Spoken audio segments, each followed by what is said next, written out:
기도하려고 또 새로운 마음을 내고 또 멀리서 가까이서 또 오신 우리 지체들이 있어서 이 시간 되게 풍성합니다.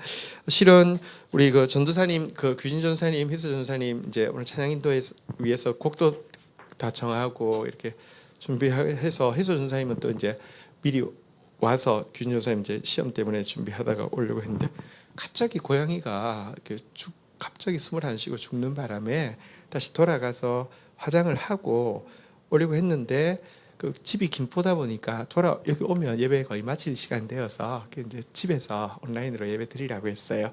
우리가 이제 그렇게 이제 영적인 일들을 하려고 할 때는 또 이런저런 영적인 공격도 있어요.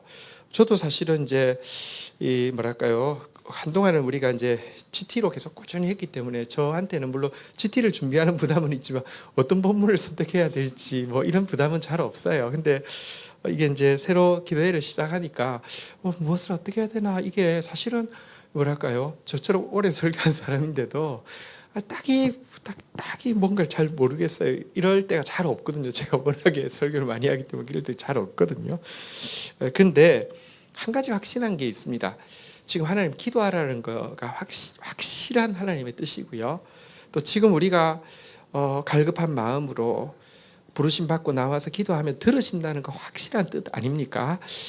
지금 그러니까 또 영적인 공격이 있는 것이고 그래서 더 기도해야 되는 것 같습니다. 우리 성경 구절 한 구절을 의지해서 오늘 하나님 앞에 좀 나가려고 하는데요. 요한 1서 5장 14절 우리 같이 한번 고백하고 말씀 시작하도록 하겠습니다. 요한 1서 5장 14절 같이 읽겠습니다. 시작.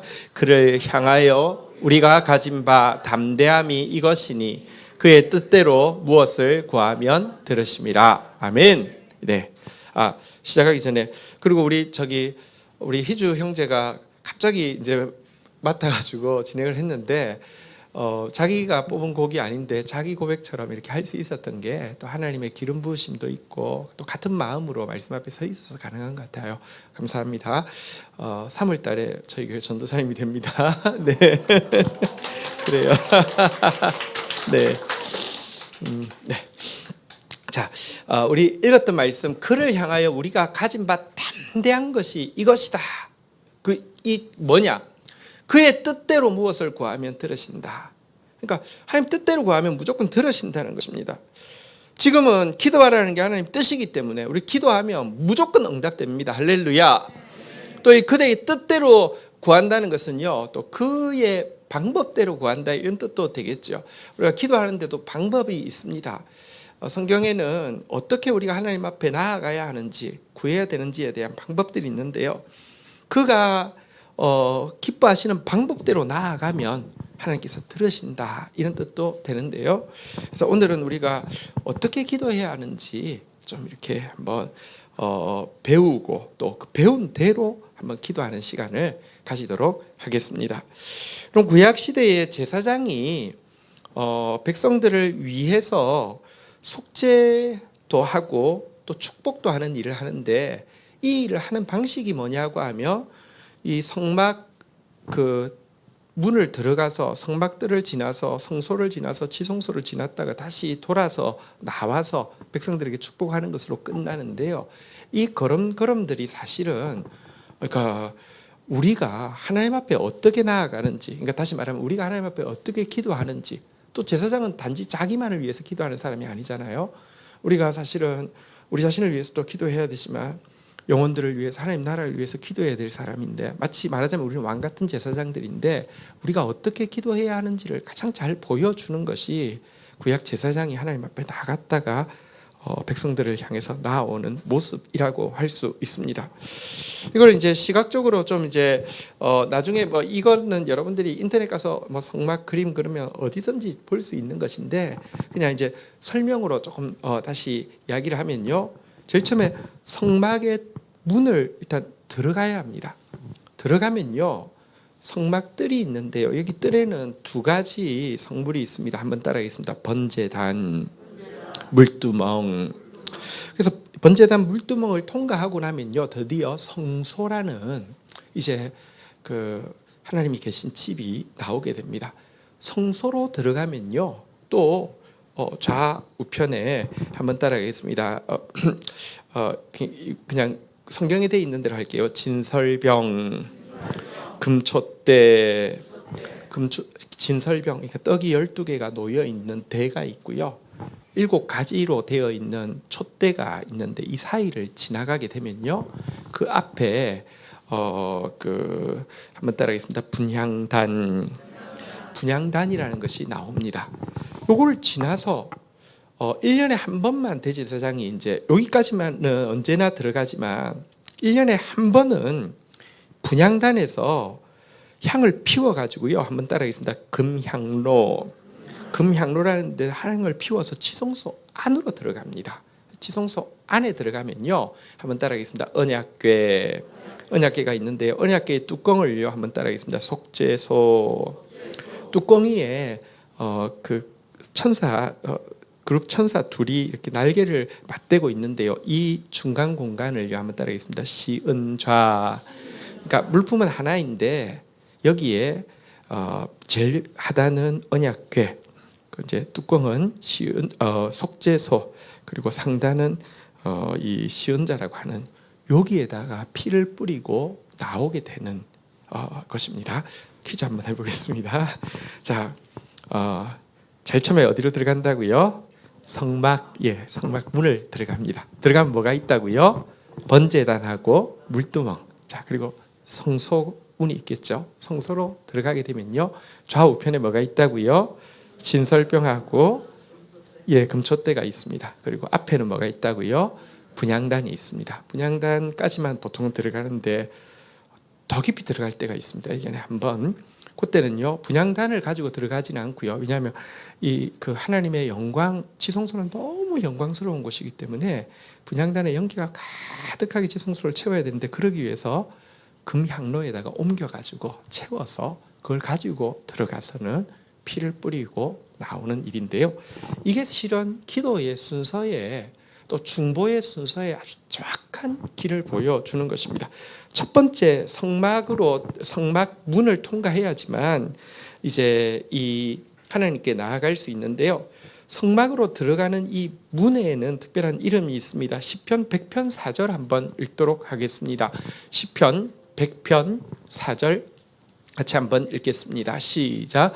감사함으로 그의 문에 들어가며 찬송함으로 그의 궁정에 들어가서 그에게 감사하며 그 이름을 송축할지어다. 한번 따라하겠습니다. 감사함으로 그의 문에 들어가며, 이 성막 그 문을 통과할 때는 꼭 감사로 들어가게 되어 있었습니다.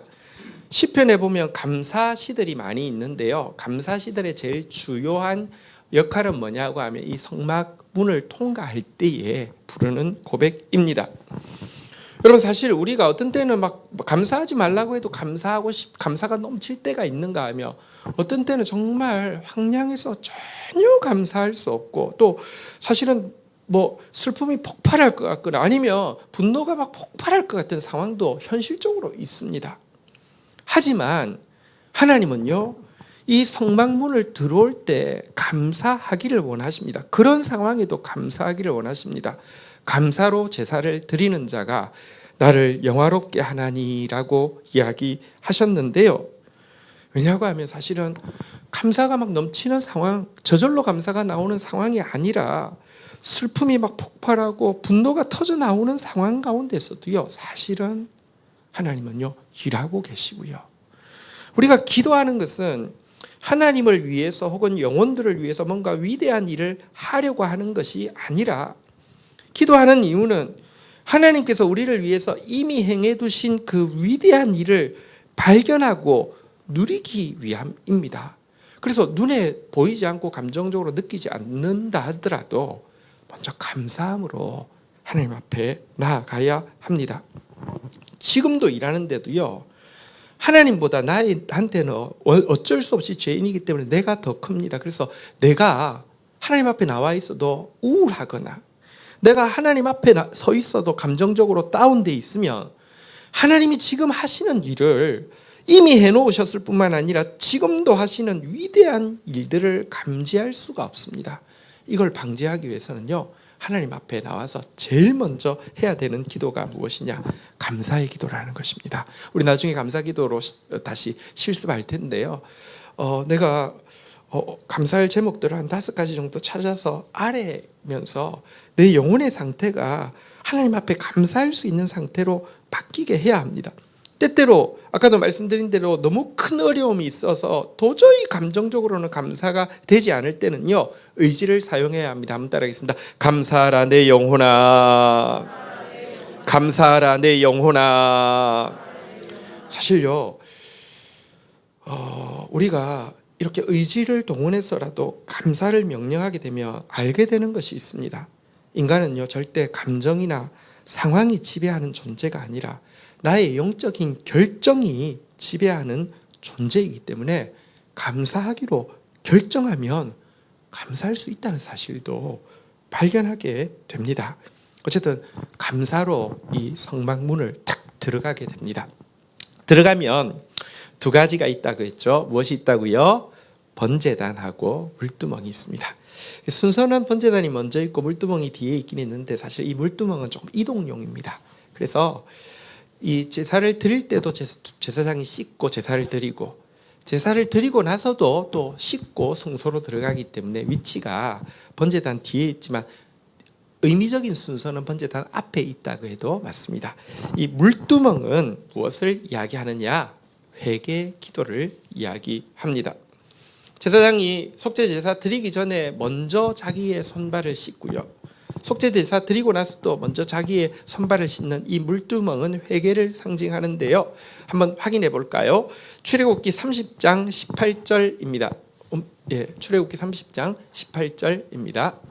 너는 물두멍을 놋으로 만들고 그 받침도 놋으로 만들어 씻게 하되 그것을 회막과, 여기 회막은 성막을, 그러니까 성소를 이야기합니다. 그러니까 아까 이제 들어가게 될 성소, 제단, 번제단 사이에 두고 그 속에 물을 담으라. 19절 읽겠습니다. 시작.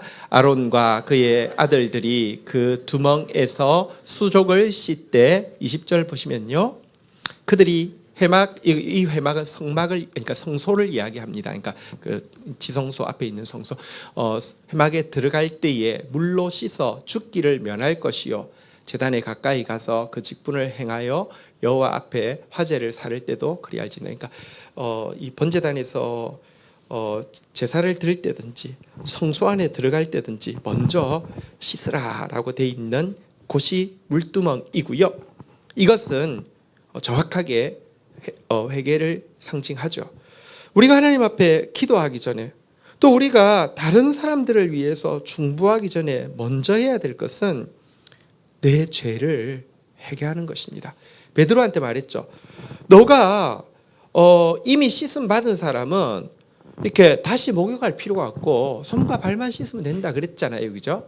우리가 이미 예수 그리스도의 용서를 받았는데요, 용서 받았지만 손과 발을 씻는 것은 자백하는 것을 이야기하죠. 하나님 앞에서 또 내 죄를 자백하는 것입니다. 내 염려를 자백하는 것입니다. 하나님 앞에 들어왔는데도 아직도 무겁고, 하나님 앞에 서 있는데도요, 뭔가 괜히 피곤하고 싶고 피곤한 것처럼 느껴지는 감정도 회개해야 하고요, 특별히 하나님께 친밀감을 못 느끼고 기도하는 것에 대해서 좀 짐스럽게 느끼는 그 마음, 혹은 중보하고 싶어 하지 않는 이기적인 마음 등 이런 것들을 하나님 앞에서요 내려놓고 회개하는 것, 이게 물두멍에다가 손발을 씻는 행위라고 할 수 있습니다. 손발을 좀 더, 우리 코로나 걸리고 나서는 이전보다는 손발을 조금 더 빡빡 씻잖아요, 그죠? 빡빡 씻는다는 것은 무엇이겠습니까? 말씀에 위배되어진 나의 말, 말씀에 위배되어진 나의 행동, 말씀에 위배되어진 나의 생각까지도 정직하게 이거 죄입니다라고 인정하고 자백하는 기도를 여기 물두멍이라고 합니다. 그래서 우리 감사기도 하고 나서는요, 바로 그 다음 기도는 회개 기도를 드리는 것입니다. 자, 물두멍을 통과하고 나면 순서적으로는 번제단이 먼저 있지만 이제 의미적으로 물두멍에서 먼저 씻고 나서 제사 드린다고 했죠. 번제단을 만나게 됩니다. 번제단은요, 아랫면을 먼저 보시고 윗면을 좀 보게 되는데요, 아랫면, 번제단 아래는 무엇이 있을까요? 피가 흐르고 있는데요. 대속제물의 피를 전부 다 번제단 아래에 쏟도록 되어 있습니다. 그래서 정말 피가 피바다를 이루고 있는 것이 번제단 아래입니다. 그리고 번제단 위에는 그 대속제물이 불타고 있죠. 사실은 성전에서는요, 이 성막뜰에서는요, 혹은 또 나중에 성전 뜰에서는요, 상번제라고 해서 한순간도 빠지지 않고 불이 계속 타고 있었습니다. 제물이 계속 타고 있었습니다. 자, 이 번제단의 아래에 있는 이 정말 바다를 이루고 있는 이 대속제물의 피를 먼저 보도록 하겠습니다. 이 피는 무엇을 상징하는지 알고 있죠? 무엇을 상징합니까? 네, 온풍기 꺼주세요. 예. 예수 그리스도의 보혈을 상징하죠. 여러분, 아까 제가 회개기도가 중요하다고 했는데, 회개기도를 드리는 것 중요하지만 회개기도만 하다 보면요, 포커스가 자기에게 집중되어짐으로 말미암아 내가 죄인이기 때문에 됐습니다. 내가 죄인이기 때문에 여러분, 나에게 막 집중되어지다 보면 점점 기도할 힘조차 잃게 되는 경우가 많습니다. 여러분 보십시오. 하나님 앞에 나와서 아까 먼저 감사하라고 했는데 먼저 감사하지 않고 먼저 회개하면요, 직방입니다. 기도 못합니다. 무슨 죄를 지어서 보통 교회 잘 안 나오던 사람이 혼자 예배당까지 나올 마음은 생겼어요. 앉았어요. 하나님 죄송합니다. 하나님 죄송합니다. 한 몇 번 하다 보면요, 기도 못해요. 너무 낙심이 되었어요. 근데 그래서 먼저 감사해야 되고요. 먼저 감사하고 나서 회개해도요, 회개라는 것 자체가 내 모습을 본 것이기 때문에 나에게 포커스가 가면요, 그래 너 죄인이야. 사단이 얼마나 거짓말을 잘하는지 아십니까? 우리가 회개하면요, 사단이 좋아할 때도 있습니다. 그래 너 죄인이야. 너 죄인이야. 정죄하는 것이죠. 그런데요, 이렇게 되지 않으려고 하면 회개는 적절한 시점에 예수 그리스도의 보혈을 의지하는 기도로 전환해야 하고, 자기를 바라보던 시선이 예수님을 바라보는 시선으로 바뀌어야 합니다. 나는 회개를 아무리 해도 내 죄를 온전히 씻을 수 없습니다. 하지만 예수님의 보혈은 우리의 모든 죄를, 아무리 흉측한 죄도, 사람들에게 말하지 못하는 죄마저도 완전히 씻기에 조금도 부족함이 없습니다. 그래서 우리가 회개기도 하고 나면 보혈을 의지하는 기도를 해야 합니다. 보혈을 찬양하는 기도를 해야 합니다. 그리고 나서 번제단 위쪽을 보면요, 불이 붙어 있는데요, 이 번제단에서 불타고 있는 불은 우리에게 성령 충만을 위해서 기도해야 함을 보여주는 것입니다. 제단 위에 붙어 있는 불은 인간이 붙인 불이 아니라 성령에 의해서 붙은 불이죠. 성소를 처음 만들었을 때 하늘에서 불이 임해서 거기에 불이 붙었고요. 성전을 처음 만들었을 때 하늘에서 임해서 불이 붙었고요. 그 불이 꺼지지 않게 하기 위해서 상번제, 그러니까 계속 번제를 드리는 것인데요, 이 불은 인간의 불이 아니라 성령의 불입니다. 그래서 예수 그리스도의 보혈을 의지하고 나서는요, 강같이 흐르고 있는 그 피의 본체인 예수의 보혈을 의지하고 나서는 이제 성령의 불을 구해야 하는데요, 이게 성령 충만입니다. 성령 충만에는 두 가지가 있습니다. 성령 충만을 구할 때는 두 번 나누어서 기도하는 것이 좋습니다. 첫 번째는요, 한번 따라하겠습니다. 인격적인 성령 충만. 두 번째는요, 능력적인 성령 충만. 인격적인 성령 충만이란 무엇이냐고 하면 예수님의 마음이 내 속에 가득 채워지는 것을 인격적인 성령 충만입니다. 성령 충만은 예수의 영이시잖아요. 성령이 역사한다는 것은 예수가 역사하는 것입니다. 성령 충만의 가장 쉬운 표현은 예수 충만입니다. 그런데 인격적인 성령 충만이라 예수님의 열정, 예수님의 눈물, 예수님의 비전, 예수님의 소원이 나 안에 가득 채워진 상태를 인격적인 성령 충만이라고 합니다. 능력적인 성령 충만은 무엇이겠습니까? 인격적인 성령 충만이 예수님의 마음이 가득 채워지는 것이라고 하면, 능력적인 성령 충만이라 예수님의 능력이 가득 채워지는 것입니다.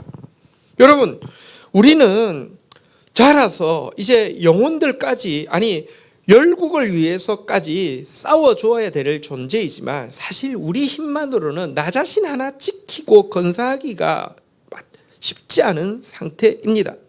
그런데 성령이 능력적으로 우리 가운데 충만해지시면, 예수님의 능력이 우리 가운데 충만해지면 자기 하나 감당하는 것은 당연하고요.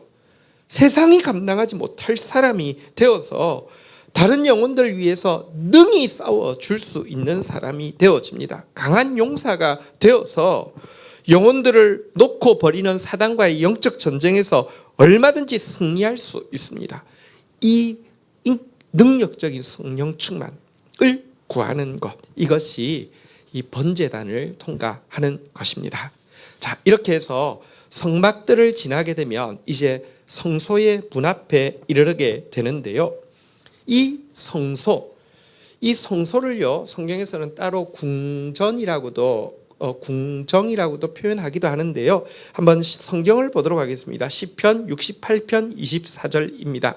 같이 한번 읽도록 하겠습니다. 시편 68편 24절 읽겠습니다. 시작. 하나님이여, 그들이 주께서 행차하심을 보았으니 곧 나의 하나님 나의 왕이 성소로 행차하시는 것이라.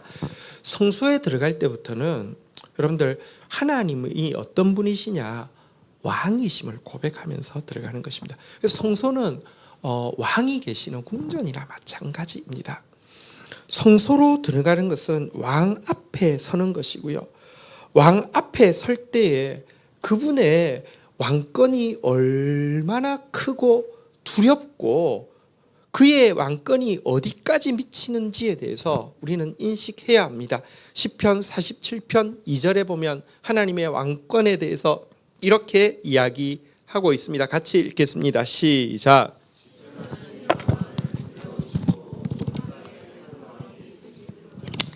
그분 지존하시고요, 크시고 두려우시고 온 땅의 큰 왕이 되십니다. 시편 22편 28절도 한번 볼까요? 같이 읽겠습니다. 시작. 나라는 여호와의 것이요 여호와는 모든 나라의 주제이심이로다. 그래서 성소의 문을 들어갈 때 하는 기도는요, 하나님의 왕권을 선포하는 것입니다. 하나님이 지금 모든 영역에, 모든 나라가 주의 것이라고 하면 내가 지금 기도하려고 하는 모든 영역에 그의 왕권이 미치고 있음을 고백하고요, 그의 주권이 미치고 있음을 고백하고 그의 승리가 이루어졌음을 선포하는 기도가 바로 성소를 통과하면서 왕 되신 주님께 우리가 드리는 기도입니다. 그리고 하나님의 왕권을 선포하는 기도란 동시에 사단의 패배를 선포하는 것이기도 합니다. 왕 되신 하나님 앞에서 기억해야 될 것은 사단은 이미 돌이킬 수 없는 패배를 경험한 존재이고 완전한 파멸만을 기다리고 있는 존재입니다. 지금 세상을 보면 사탄이 막 활개를 치고 막 정말 하는 것 같죠. 근데 여러분, 눈에 보이는 거, 꽃도 꺾고 나도 여전히 막 꽃이 필 수도 있습니다. 끝난 것입니다. 사단도 마찬가지입니다. 왕 되신 하나님 앞에서 하나님의 왕권을 높일 때 사단은 이미 끝난 존재이기에 승리하신 왕을 의지하면서 하나님의 왕권을 높일 때 우리는 동시에 사단의 머리를 발로 밟고 호령하는 상태에서 기도할 수 있습니다. 사단, 우리가 기도하는데요, 사단을 무서워하면서 기도하는 거, 우리 예수님 가르쳐주신 기도에 보면 시험에 들게 하지 마옵시고 악에서 구하옵소서라는 장면이 있는데, 시험에 들게 하지 마십시오. 시험에 들게 하지 마십시오. 무서운 악에서, 이게 아닙니다. 이건 이겨놓고 발로 밟고, 사단을 머리를 발로 밟고 하는 기도가 되어야지, 이게 신자에게 주어진, 기도자에게 주어진 당연한 자리고 특권입니다. 그래서 성소 앞에서는요, 하나님의 왕권을 선포하고 사단을 발로 밟고 선포합니다. 그 다음부터는 성소 안에 들어가서, 하나님의 궁전 안에 들어가서 이겨놓고 싸우는 기도를 할 수 있는 것입니다. 자, 이제 성소로 들어갔습니다. 성소로 들어가면 동시에 좌측에는요, 한번 따라, 무엇이라고요? 진설병. 그러니까 병은 떡이란 말이고요, 진설한다는 것은 펴놓는다는 뜻인데요, 떡 12개가 이쪽에 펴져 있습니다. 안식일마다 교체를 하는 것인데요, 이 떡은 12지파에 대해서, 다시 말하면 모든 성도에 대해서 생명의 떡이 되시는 말씀, 생명의 떡은 또 말씀이죠. 말씀의 본체가 되시는 예수님을 상징하는 것인데요, 진설병이 있고 이쪽에는 가지가 7개 되어 있는 금촛대가 있습니다.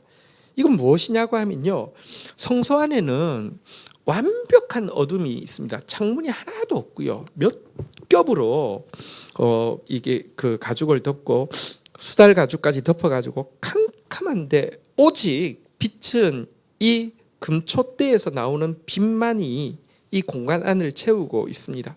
금촛대에 빛이 비치면 보이는 것이 12개의 떡이 보입니다. 이 무엇을 이야기하냐고 하면요, 이게 말씀을 상징한다고 하면 이 금촛대는 성령의 조명을 상징하는 것입니다. 자, 여기 들어가면은 하나님의 말씀을 구하고 그 말씀에 대한 성령의 조명을 구하는 기도를 먼저 해야 된다는 것입니다. 우리는 그냥 내 소원을 아뢰는 기도까지는 익숙하지만 하나님이 지금 무엇을 말씀하고 있고 하나님이 주신 말씀이 무슨 뜻인지 성령의 조명을 구하는 것에 대해서는 익숙지 않습니다. 오늘 우리가 이 기도를 할 터인데요, 이 성소 안에 들어간 기도자는 조용한 침묵 가운데 하나님이 지금 우리에게 하시는 말씀이 무엇이며 그것이 성령의 조명 아래서 그게 구체적으로 무엇인지를 구해야 합니다. 이 기도에 들어갈 때는 침묵을 두려워하지 않고 주님이 말씀하실 것을 신뢰하면서 잠잠히 기다려야 합니다. 하나님 무언가 우리에게 말씀하실 것입니다. 어떤 성경 구절이 와닿을 수도 있고요, 아니면 이미 가지고 있던 말씀이 새롭게 확 와닿을 수도 있습니다. 전혀 익숙지 않은 성경 구절이 올 수도 있습니다. 혹은 여러분 또 막 그렇다고 하니까 뭐 이상한 게 막 떠올 거라 그렇게 생각하지 않으셔도 됩니다. 사실은 교회는 공동체고요, 하나님이 교회에 말씀하신다는 것을 우리는 주일마다 경험하고 있습니다. 또 GT를 할 때마다 경험하고 있습니다. 공동체에 주신 말씀을 통해서도 하나님 말씀할 수 있고요, 또 올해 주신 말씀 내게로 돌아오리라는 말씀을 통해서도 하나님 말씀할 수 있습니다. 어쨌든 그러나 이전에는 그냥 읽고 덮었다고 하면 이 시간은 그 말씀이 정말 나에게 생명의 떡처럼 와닿을 뿐만 아니라 성령의 조명 가운데서 구체적으로 나에게 무엇을 말씀하시는지 기다리고 그 앞에 서라는 것입니다. 그리고 특별히 공동체가 같이 기도하는 게 이때 너무 중요한 것이요, 혼자 기도할 때보다는 성령의 조명 받은 하나님의 말씀을 훨씬 더 정확하게 보게 됩니다. 보십시오, 베드로하고 고넬료가 따로 받았는데 그 말씀을 합쳐야지 하나의 그림이 되어지고, 사울과 아나니아가 따로 받았는데 그 말씀을 합쳐야 온전한 그림이 되어지는 것처럼 공동체가 함께, 그래서 우리가 이렇게 금요일날 모여서 기도하는 것이고, 혹은 또 우리가 중보팀이 모여서 기도할 때 하나님이 좀 더 정확하게 그림을 그려주는 것입니다. 자, 이렇게 예수님의 말씀과 성령의 조명을 딱 구하고 나면 그 다음에 이제 성소에 있는 마지막 그 성물인 분향단 앞에 서게 됩니다. 자, 이 분향단에서 이제 분향을 하는 것은 기도잖아요, 그죠? 근데 이 기도는 여러분 하나님께 받은 말씀 가지고 하나님 앞에 나아가서 드리는 기도는 정말 엄청난 힘을 가지고 있습니다. 특별히 이 기도, 이 분향단에서 받은 말씀을 가지고 기도하다가 금향로를 가지고 지성소 안에까지 들어가서 하는 기도에 대해서는요, 하나님이 이 기도는 지극히 거룩하다고 하고 반드시 이루신다고 말씀하고 있죠. 요한계시록 8장 3절에서 5절 내용을 한번 보도록 하겠습니다. 요한계시록 8장 3절에서 5절. 또 다른 천사가 와서 제단 곁에 서서 금향로를 가지고, 금향로가 뭐라고요? 분향단 위에 빛이 돼 있는데 대제사장이 1년에 한 번 지성소 들어갈 때는 이 금향로에다가 향을 채워서 들어가는 걸 이야기합니다. 금향로를 가지고 많은 향을 받았으니 이는 모든 성도의 기도와 합하여 보좌 앞 금제단에 드리고자 함이라. 4절 같이 읽도록 하겠습니다. 향연이 성도의 기도와 함께 천사의 손으로부터 하나님 앞으로 올라가는지라. 자, 이 기도가 하나님 앞에 올라가면 어떻게 될까요? 5절 같이 읽도록 하겠습니다. 시작. 천사가 향로를 가지고 제단에 불을 담아다가 땅에 쏟음에 우레와 음성과 번개와 지진이 나더라. 여러분, 우리가요 이 분향단에서 이제 드리는 기도는 하나님께로 직접 상달되어지고, 하나님은 그 기도를 하나도 빠짐없이 모으셔서요 여기 이것을 다시 한번 땅으로 쏟을 때에 5절에 보면요, 이것이 권능의 역사를 이 땅 가운데 일으키어서 우레, 음성, 번개, 지진으로 이 땅을 흔들고 이 땅 가운데 하나님 나라를 이루는 일을 하신다라고 이야기하고 있습니다. 이 기도가 진짜 힘이 있는 기도라는 것입니다. 자, 그리고 나서 1년에 한 차례는 지성소로 들어가게 되는데요. 이것은 구약 시대에 그렇고 지금은 우리가 언제든지 들어갈 수 있습니다. 그러나 경험적으로는 우리가 기도할 때 지성소까지 들어가는 경우가 그렇게 흔하지는 않더라고요. 그렇지만 우리는 지성소로 초청받은 사람이고, 또 기도의 비결을 아는 사람들은 기도할 때마다 지성소까지 들어가는 경험을 하는 것 같습니다. 자, 한번 보도록 하겠는데요. 자, 지성소는 어떤 곳이냐? 1년에 한 차례 대속죄일에 금향로를 가지고 제사장이 지성소로 들어가잖아요. 그죠? 가서 하는 일이 무엇이냐고 하면 언약궤의 뚜껑이 이 속죄소라고 하는데요. 여기에다가 피를 뿌리는 일을 하게 됩니다. 무슨 의미가 있을까요? 언약궤 안에는 말씀이 있잖아요. 그죠? 하나님의 말씀 위에다가 왜 피를 뿌릴까요? 율법의 말씀이 있지만 이 말씀 가지고 우리가 구원받지 못합니다. 도리어 우리가 죄인임을 알 뿐입니다. 이 말씀마저도 피가 뿌려져야지만 우리의 구원이 되어집니다. 그래서 사실은 율법을 온전케 하기 위해서 예수 그리스도께서 피 뿌리셨잖아요. 그죠?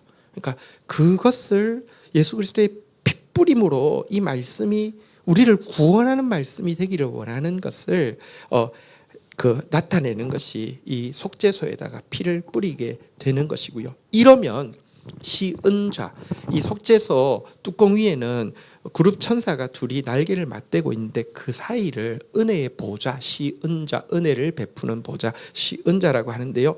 여기서부터 주의 긍휼이 우리에게 임하고, 주의 용서가 우리에게 임하고, 주의 축복이 우리에게 임하게 되는데요. 그런데 이 지성소로 들어가게 되었을 때 나타나는 현상은 무엇이냐고 하면요, 이전까지의 기도는 하나님 앞에서 하나님이 하신 일로 인해서 그분을 찬양하거나 하나님이 하실 일에 대해서 그분께 간구하는 것이 기도였다고 하면, 지성소에 들어가면 기도가 바뀌게 됩니다.